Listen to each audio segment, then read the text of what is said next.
Friends, अस्सलाम वालेकुम। कैसे हो आप सब। आज का न्यू पार्ट लेकर आ चुकी हूँ, तो चलिए आज के न्यू पार्ट को स्टार्ट करते हैं।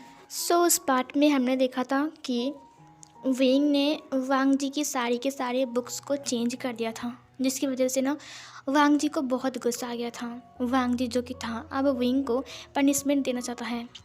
उसने डिसिपल से कहा, जाओ जाकर वेंग को लेकर आओ। वो 13 साल का सिमलेस बच्चा अपने आप को समझता क्या है। जितने सारे डिसिपल्स थे वो विंग के पास गए। सीन कट होती है। जो 15 ओमेगा वाइफ्स थे वांग जी के, वो लोग भी वहाँ पर आ चुके थे। उन्हें पता चल गया था कि विंग ने सब कुछ हरकतें किया है। अब वो लोग देख रहे थे कि वांग जी बहुत गुस्से में हैं, इसीलिए वो लोग वांग जी के सिर पर और भी घी डाल रहे थे। मतलब कि अगर हम आग में घी डालेंगे तो आग तो और ज़्यादा ऊपर उठेगा ना, तो इसीलिए उन्होंने वांग जी से कहा, हाँ मुझे लगता ही था कि ये सब कुछ उस विभूषण ने किया है। हाँ सही कहा दीदी आपने, राजकुमार लान कितने अच्छे हैं, कितने कोल्ड हैं, उन्हें सब पसंद नहीं है। और देखो ये बच्चा कितना सेमलेस है, कौन कहेगा कि वो 13 साल का है। हाँ 13 साल का बच्चा होकर 20 साल के बच्चे की हरकत कर रहा है। वो लोग ये सब कुछ वांग जी के सामने बोल रहे थे। वांग जी जो कि था वो चुप था।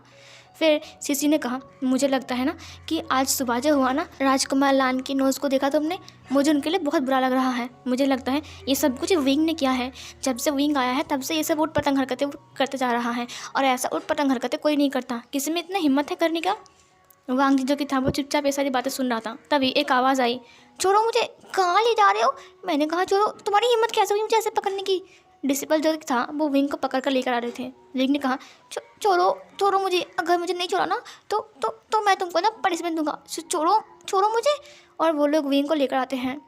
विंग को वांग जी के सामने लाया जाता है। उसके बाद उन्होंने विंग को छोड़ दिया और फिर उन्होंने वांग जी को ग्रीट करते हुए कहा, मास्टर हम विंग को लेकर आए हैं। राजकुमार विंग हमें माफ़ कर दीजिए, ये मास्टर का ऑर्डर था, हमें माफ़ कर दीजिए। उन्होंने फिर से ग्रीट किया और वो पीछे हट गए। वांग जी बहुत गुस्से से विंग को देख रहा था। विंग ने अपने हाथों को रब करते हुए कहा, मुझे क्यों बुलाया यहाँ पर, मैं मेरी क्या काम है। फिर उसने देखा कि वांग जी के हाथ में वो इरोटिक कट स्लिप बुक है जो विंग ने वांग जी के कमरे में रखा था। विंग ने कहा, क्या इससे पता चल गया कि ये सब कुछ मैंने किया है। फिर उसने वांग जी की तरफ देखा जो कि गुस्से में लाल हो चुका था और वो विंग को ही देख रहा था। उसने कहा, क्या ये हेयर पिन तुम्हारा है। उसने अपने रूप्स के अंदर से एक हेयर पिन को बाहर निकाला, मतलब वही हेयर पिन को बाहर निकाला और फिर वह विंग को दिखाया। विंग ने कहा, अरे ये तो मेरा है, कहाँ मिला, बताइए, ये गुम हो गया था, ये मुझे अंकल लाल कुरन ने दिया है। लाल कुरन जो कि था, उन्होंने कहा, तुमने इसे खो दिया, वो भी एक दिन में। विंग ने कहा, मुझे माफ़ कर दीजिए। वांग जी ने कहा, और ये सब कुछ किया है। उसने किताब को दिखाते हुए कहा। विंग ने कहा, छी आपको शर्म नहीं आती, सबके सामने ऐसे किताब दिखा रहे हो मुझे, आप कितने सिमलेस हो। वांग जी ने कहा, सिमलेस मैं या फिर तुम। विंग ने कहा, मैंने क्या किया है। वो बहुत डर रहा था। वांग जी बहुत गुस्से में उसकी तरफ बढ़ते हुए कहा, तुमने सब कुछ क्यों किया। विंग ने कहा, मैंने कुछ नहीं किया है। विंग जो कि था वो पीछे हट रहा था। वांग जी ने कहा, तुमने कुछ नहीं किया है। विंग ने कहा, मैंने नहीं किया ना, किसने किया मुझे नहीं पता है, किसने आपकी किताब चेंज कर दी मुझे कैसे पता। वांग जी ने कहा, लेकिन मैंने तो ये नहीं कहा है कि किसी ने मेरी किताब को चेंज कर दिया, तुम्हें कैसे पता चला। विंग ने कहा, वो आपके हाथ में। वांग जी ने विंग के हाथ को पकड़ते हुए कहा, क्यों किया ये सब कुछ, तुम्हें पता है ना कि मुझे सब कुछ पसंद नहीं है। विंग ने कहा, मैंने नहीं किया। वांग जी ने कहा, तो फिर ये हेयर पिन मेरी लाइब्रेरी रूम पर क्या कर रहा था, वो भी मेरे टेबल के नीचे। विंग ने हेयर पिन को देखते हुए कहा, मुझे क्या पता, मुझे नहीं पता। वांग जी ने कहा, अब ये मत बोलना कि ये हेयर पिन खुद मेरे टेबल के नीचे चलकर चला गया। हाँ। विंग ने कहा, मैंने नहीं किया। फिर लान वांग जी ने कहा, अपनी गुनाह कबूल करो। विंग ने अपनी नज़र को झुका लिया। लैंचरन ने कहा, वांग जी ये तुम क्या कर रहे हो। वांग जी ने कहा, ये सब कुछ इसी ने किया है, 13 साल का सिमलेस बच्चा। विंग ने कहा, मुझे माफ़ कर दो, तुमने मेरे को पनिशमेंट क्यों दिया, मुझे बहुत गुस्सा आ गया था, मैं नहीं करूँगा ऐसा। अंकल लान मुझे माफ़ कर दीजिए, मुझसे गलती हो गई। वांग जी ने कहा, अगर मैंने तुम्हें माफ़ कर दिया तो तुम सुधरोगे नहीं, इसीलिए तुम्हें पनिशमेंट देना ज़रूरी है। विंग ने कहा, ना मैं ऐसा नहीं करूँगा, मैंने बोला ना। वांग जी ने कहा, तुम चुप रहो, जाओ जाकर वहाँ घुटने टेक कर बैठ जाओ। उसने इशारा से दिखाया। विंग ने उस जगह को देखा जहाँ पर छोटे छोटे पत्थर के टुकड़े गिरे हुए थे। विंग ने कहा, अगर मैं वहाँ पर घुटने टेक कर बैठूँगा तो मेरे घुटने छिल जाएंगे और उन्हें से खून निकलेगा। ऐसा ना करो ना। वांग जी ने कहा, जाओ जाकर वहाँ पर घुटने टेक कर बैठ जाओ, समझे। विंग जो कि था वह गुस्से वाला लान वांग जी को देखकर बहुत डर गया था। उसने अपनी पपी आइस को दिखाते हुए कहा, प्लीज़ ना, मैं वहाँ पर नहीं बैठ सकता हूँ। वांग जी ने कहा, मैंने जो कहा है वही करो। विंग डर गया। विंग जो कि था वो लिली की तरफ देखता है और अंकल लान की तरफ। अंकल लान ने विंग को देखते हुए कहा, तुम्हें ऐसा नहीं करना चाहिए था बेटा, ये करना इलीगल है। मैं तुमसे प्यार करता हूँ, इसका मतलब ये नहीं कि तुम हमारे रूल्स को तोड़ दोगे। मैं कुछ नहीं कर सकता हूँ, मुझे माफ़ कर दो। लैन चरण ने अपनी आंखों ही आंखों में बताया। विंग ने अपनी नज़र को झुका लिया और फिर उसकी तरफ देखा जहाँ पर उसे घुटने टेककर बैठने के लिए बोला गया था। वांग जी अभी तक विंग को गुस्से में देख रहा था। विंग जो कि था अपनी नज़र को झुकाते हुए वहाँ पर चला गया और अपनी रोब्स को सीधा करता है और वहाँ पर घुटने टेककर बैठ गया। वांग जी ने कहा, सब लोग जाओ अपने अपने काम करो। और वांग जी ये बोलकर बहुत गुस्से में उस किताब को लेकर वहाँ से चला गया। विंग जो कि था उसकी आंखों में आंसू आ गए थे। उसने वांग जी को देखा। वांग जी जो कि था वहाँ से चला गया था। सब लोग अपने अपने काम पर चले गए। विंग जो कि था वो पत्थर के साथ खेल रहा था और अपनी सज़ा काट रहा था। लिली जो कि था वो वहाँ पर बैठी हुई थी। विंग ने कहा, लिली तुम एक काम करो, तुम जाओ और मेरे बनीज को, रैबिट्स को वो कैरेट्स खिलाओ। वो भूखे होंगे ना, सुबह से मैंने उन्हें कुछ नहीं खिलाया है। लिली ने कहा, सुबह से आपने भी तो कुछ नहीं खाया। विंग ने कहा, तुम जाओ ना। लिली ने कहा, ओके मैं जाता हूँ। विंग ने कहा, अच्छे से खिलाना, ओके। लिली चली गई वहाँ से। तभी वांग जी का एक ओमेगा वाइफ जो कि था वो दौड़कर शीशे के पास आया। उसने कहा, विंग अकेला है, वहाँ पर लिली नहीं है और डिसिपल्स भी अपने काम में बिजी है। उन्होंने कहा, चलो विंग से बात करते हैं। फिर वो लोग विंग के पास आ गए। विंग जो कि था वो पत्थर से खेल रहा था। सीसी ने कहा, ओह देखो देखो देखो, बच्चे को सज़ा मिली है। विंग ने कुछ नहीं कहा, वो उन्हें इग्नोर करके अपने पत्थर के साथ खेल रहा था। फिर शीशी ने कहा, विंग तुम्हारे घुटने में दर्द हो रही क्या। विंग ने फिर भी कुछ नहीं कहा। फिर शीशी ने कहा, हिम्मत तो देखो, राजकुमार लान के करीब जाना चाहता है। हाँ, खुद ही का बच्चा है और उसने क्या कहा है, बच्चे को बर्थ देगा। विंग सपने देखना बंद करो। विंग ने उसकी तरफ देखा। शीशी ने कहा, ऐसे मत देखो मुझे, नज़र को झुका के रखो। तुमने जो कांड किया है वो बिल्कुल भी नॉर्मल नहीं है, समझे। हाँ, तुम्हें तो हांग वंजुन ने एक नॉर्मल सज़ा दिया है, कुछ खास नहीं दिया है, समझे। विंग ने कुछ नहीं कहा। उसने कहा, तुम लोग यहाँ पर क्यों आए हो, मेरा मजाक उड़ाने के लिए। शीशी ने कहा, नहीं तो मजाक उड़ाने के लिए नहीं, बस देखने के लिए क्या सेमलेस बच्चा जो अपना सज़ा काट रहा है। विंग ने उसकी तरफ देखते हुए कहा, मैं सेमलेस नहीं हूँ, तुम लोग सेमलेस हो। उन्होंने कहा, हमने कोई ऐसी वैसी हरकतें नहीं की है, समझे। और मेरी बात कान खोलकर सुन लो, ये लान वांग जी के करीब जाना ना बंद कर दो, समझे। तुम उसके दिल नहीं जीत सकते हो, आज तक हम नहीं जीत पाए। हम सबसे पहले यहाँ पर आए हैं, उन्होंने हमारी तरफ कभी देखा भी नहीं है, हमारी बिल को भी नहीं हटाया था, पता है। हम मंदिर के सामने जाकर खुद अपने बिल हटाया है। विंग ने कहा, लेकिन उन्होंने मेरा बिल हटाया था। शीशी ने कहा, हाँ, क्योंकि तुम उस वक्त चिल्ला रहे थे ना मदद के लिए। विंग ने कहा, अच्छा, वहाँ पर वेयरवुल्फ को किसने बुलाया था। शीशी ने कहा, तो तुम्हारी ज़बान कुछ ज़्यादा नहीं चल रही है। विंग ने कहा, मैं पहले से ही ज़्यादा हूँ, समझे, मुझे गुस्सा मत दिलाओ। शीशी ने कहा, हाँ, तुम्हारी अक्ल बहुत है ना, तुम्हारी अक्ल एक दिन टूट जाएगा, देखना। लान वांग जी कभी भी किसी से प्यार नहीं करता है, ना ही हमसे करता है और ना ही तुमसे करेगा। विंग ने कहा, देखना, एक दिन वो मुझसे बहुत प्यार करेगा, उस दिन मैं तुम सबको दिखा दूंगा। शीशी ने कहा, तुम चैलेंज कर रही हो मेरे साथ। विंग ने कहा, देखना, वो मेरे प्यार में पागल हो जाएगा, देखना मैं उसे पटा लूँगा, समझे तुम। शीशी ने कहा, अच्छा तो पटा कर दिखाओ, अगर तुम उसे पटा लिया ना तो फिर हम तुम्हें अपना गुरु मान लेंगे, तुम जो बोलोगे हम वही करेंगे। विंग ने कहा, मेरे पैर दबाना पड़ेगा। उन्होंने कहा, हाँ दबाएंगे। विंग ने कहा, मेरे कपड़े धोना पड़ेगा, मेरे लिए खाना बनाना पड़ेगा। उन्होंने कहा, हाँ करेंगे। और मेरे घर भी साफ करना पड़ेगा। उन्होंने कहा, हाँ हम करेंगे, लेकिन उससे पहले वांग जी को पटा कर दिखाओ। अगर तुमने राजकुमार लान को पटा लिया और उन्होंने तुमसे प्यार करना स्टार्ट किया तो फिर हम ये सब कुछ करेंगे, और अगर अदरवाइज़ तुम हार गए तो ये सब कुछ काम तुम्हें करना पड़ेगा, और आई होप कि तुम करोगे भी। विंग ने कहा, ठीक है, चैलेंज, 6 महीने के अंदर लान वांग जी मेरे प्यार में पागल होगा, देखना मैं तुम्हें चैलेंज करता हूँ। फिर शिशि ने कहा ओके, मैं तुम्हारा चैलेंज एक्सेप्ट करता हूँ विंग। विंग ने कहा ठीक है। फिर शिशि उठ गई, इसने कहा हाँ लंच का वक्त हो चुका है, चलो गर्ल्स हम लोग खाना खाते हैं। और विंग देखना, एक दिन तुम्हारा घमंड टूट जाएगा जिस दिन तुम हार जाओगे, समझे, इसे याद रखना, ओके। और फिर ये बोलकर वो लोग चले गए वहाँ से। विंग ने कहा वह तुमसे कौन बात करता है, मैं ये चैलेंज जीत कर दिखाऊंगा, दिखना। फिर ये बोलकर वो फिर से पत्थर से खेलने लगता है। और वो खेलते खेलते सोच रहा था कि वो राजकुमार लान को कैसे पटाए। उसने चैलेंज किया है ना उन्हें पटाने के लिए, तो कैसे पटाइए, कैसे कैसे कैसे।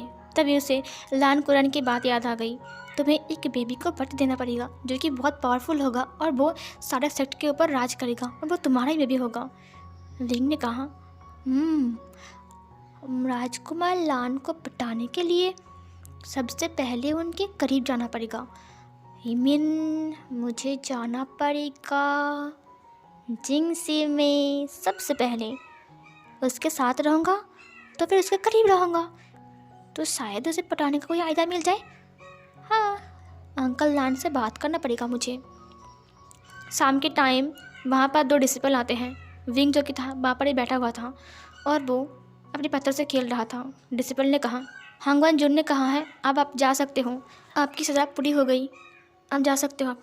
विंग ने कहा विंग जो कि था वो उठ नहीं पा रहा था। डिसिपल वहाँ से चले गए थे। विंग बहुत मुश्किल से उठता है। विंग ने देखा कि उसकी घुटने से ब्लड निकल रहा है और पत्थर के ऊपर वो ब्लड लग गया है। वो पत्थर सफ़ेद कलर के थे और उनके ऊपर लाल लाल ब्लड जैसे कि चमक रहा था। फिर विंग वहाँ से बहुत मुश्किल से चलते हुए अपने कमरे में चला गया। लिली ने कहा राजकुमार विंग आप आ गए। विंग ने कहा लिली मुझे बहुत भूख लगी है, क्या तुम मेरे लिए खाना लेकर आओगे। लिली ने कहा हाँ मैं अभी आपके लिए खाना लेकर आता हूँ। लिली चला गया। विंग ने अपनी पैरों की रब्स को उठाया। उसने अपनी घुटनों को देखा जहाँ पर कट गई थी और वहाँ से ब्लड निकल रहा था। विंग ने कहा आह कितना दर्द हो रहा है। तभी रैबिट्स ने कहा राजकुमार विंग आपको दर्द हो रहा है क्या, मैंने सुना हांगवान जुन ने आपको पनिशमेंट दिया था। विंग ने कहा हाँ वो एंग्री बनी, वो अपने आप को समझता क्या है, वैसे भी मैंने गलती किया तो था ना, पनिशमेंट तो मुझे मिलना ही चाहिए, लेकिन मुझे बहुत दर्द हो रहा है। लिली वहाँ पर आ गई। उन्होंने कहा राजकुमार विंग। विंग ने तुरंत अपने रब्स को नीचे कर दिया। उसने कहा हाँ। फिर लिली ने कहा ये लीजिए आपका डिनर। विंग ने कहा तुम जाओ और सो जाओ ठीक है। उन्होंने कहा ओके राजकुमार क्या आप ठीक हो। विंग ने कहा हाँ मैं ठीक हूँ तुम जाओ। लिली अपने कमरे में चली गई। विंग जो कि था अपने डिनर को कंप्लीट करता है। कंप्लीट करने के बाद वो सो गया। उसने डोर को लॉक नहीं किया था। वांग जी जो कि था वो खाना खाने के बाद मेडिटेशन कर रहा था। उसके बाद वो किचन से म्यूजिक प्ले करता है, अपनी मॉम को याद करता है। रोज़ की तरह वो रात को टहलने निकलता है अपनी विजन को लेकर। वो वही जगह से गुजर रहा था जहाँ पर विंग जो कि था वो वहाँ पर घुटने टेक कर बैठा हुआ था। वांग जी को याद आया तो वो वहाँ पर गया और देखने लगा पत्थर पर। उसने जब ब्लड देखा तब उसकी आंखें बड़ी बड़ी हो गई थी। 2 जगह पर ब्लड लगा हुआ था। उसने इमेजिन किया कि यहाँ पर विंग बैठा हुआ था और उसके घुटने छिल गए होंगे। फिर वांग जी जल्दी से अपनी जिंगसी में वापस आ गया। जिंगसी में वापस आने के बाद वो अपनी टेबल के नीचे से एक बॉक्स को बाहर निकालता है, जिनमें से उसने एक छोटे से शीशी को बाहर निकाला जिसके अंदर कुछ जेल जैसा चीज़ था। तो वो उसे लेकर अपने रूम से चला गया। विंग जो कि था वो सो रहा था। खिड़की खुली हुई थी। ताज़ी हवा विंग की फेस पर लग रहा था। किसी ने विंग के बालों को साइड किया जो कि उसके फेस के ऊपर था। उसके बाद उसने विंग के रब्स को ऊपर की तरफ उठाया कि विंग के घुटने छिल गए हैं, वहाँ से ब्लड निकल रहा था जो कि अभी सूख चुका है। उस इंसान ने वहाँ पर हाथ रखा। फिर उस इंसान को दिखाया जाता है वो और कोई नहीं लान वांग जी हैं। लान वांग जी ने विंग की फेस की तरफ देखा जो कि विंग सो रहा था। विंग इस वक्त बहुत क्यूट लग रहा था।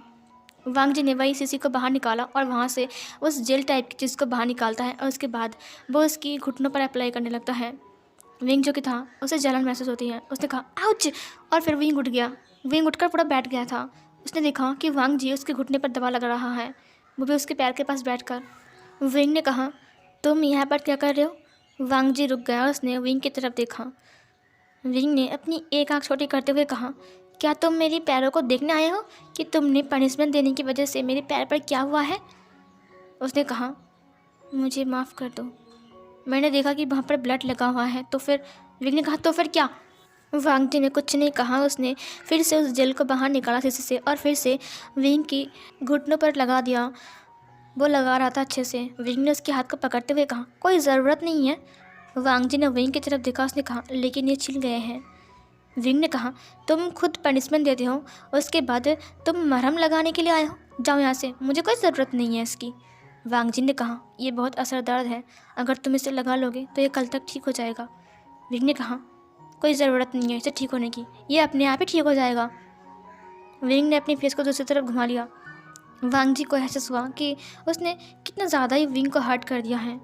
उसने कहा, आई एम सॉरी। वांग जी जो कि था वो बोलकर फिर से विंग की घुटनों पर दबा लगाने लगा। विंग ने वांग जी की तरफ देखा जिसकी नज़र नीचे की तरफ झुकी हुई थी। खिड़की से मून लाइट अंदर आ रही थी और वांग जी के ऊपर गिर रही थी। उस वक्त वांग जी बहुत ज़्यादा हैंडसम लग रहा था। विंग थोड़ी देर उसके फेस को देखता है। वांग जी ने कहा, कल तक ये ठीक हो जाएंगे। वांग जी ने उस शीशी को फिर से ढक्कन से बंद कर दिया। विंग ने वांग जी की तरफ देखते हुए कहा, एक बात बताऊं?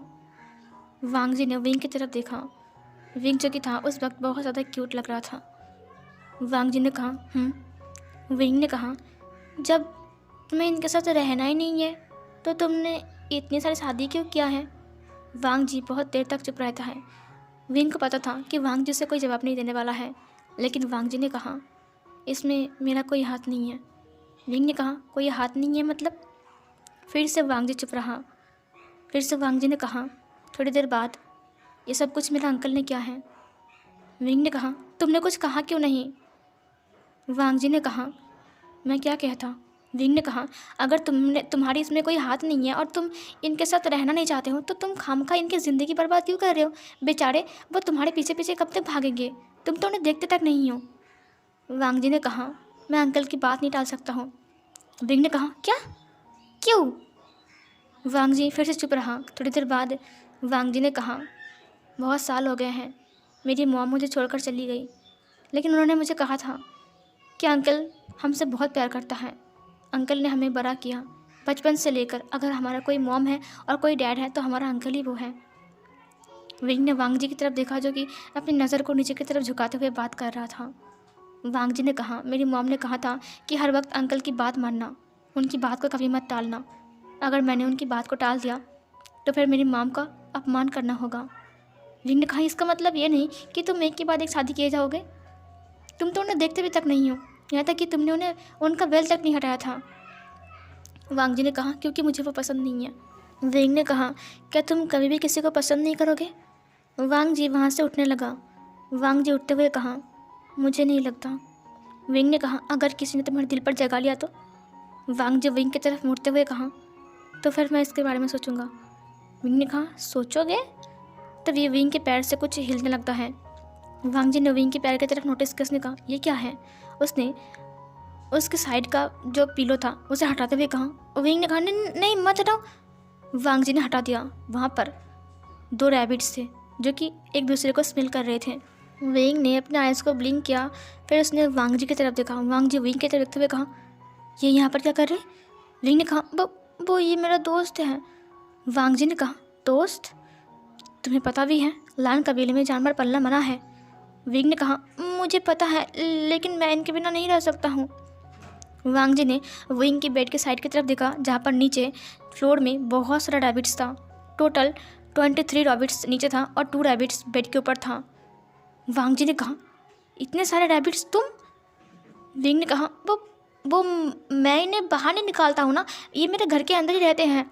आई प्रॉमिस, ये कुछ भी नहीं करेंगे, तुम्हें तंग नहीं करेंगे। प्लीज़ इसे रहने दो, ये लोग बहुत अच्छे हैं, ये मेरे फ्रेंड्स हैं, मैं इनके बिना नहीं रह सकता हूँ। वांग जी ने फिर से विंग की तरफ देखा और फिर बनीस की तरफ देखा। उसने कहा, लेकिन अगर अंकल को पता चला तो? विंग ने कहा, पता नहीं चलेगा, मैं प्रॉमिस करता हूँ ना कि ये बाहर नहीं जाएंगे, मैं इन्हें बाहर निकालने नहीं दूंगा और ये किसी को परेशान नहीं करेंगे। प्लीज़ प्लीज़ इन्हें रहने दो यहाँ पर। वांग जी ने विंग की तरफ देखा। वो थोड़ा चुप रहा, फिर वो बनीस को देख रहा था। विंग ने भी बनीस को देखा। बनीज जो कि थे वो इधर उधर हिल रहे थे और एक दूसरे को स्मेल कर रहे थे।